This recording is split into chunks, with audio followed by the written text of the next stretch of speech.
অরুণ গাছের ছাল খায় না?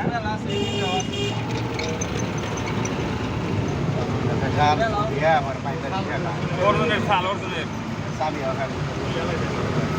ছাল দেয় কিনা অবস্থা দেখ করতে। অর্জুন গাছ হলো উপকারী গাছ।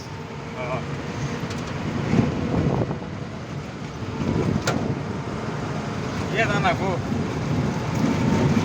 আগর গাছ দেখো জানাবো, আগর গাছ সিরে গাছ জানাবো, আগর গাছ দেখো সেন মানা, সেন মানা সেন বাহাত্তর ঘন্টাতে অটোটা চার্জ চালালে আমরা আগর গাছ দেখো প্রাডো আছে। দেড় দিয়ে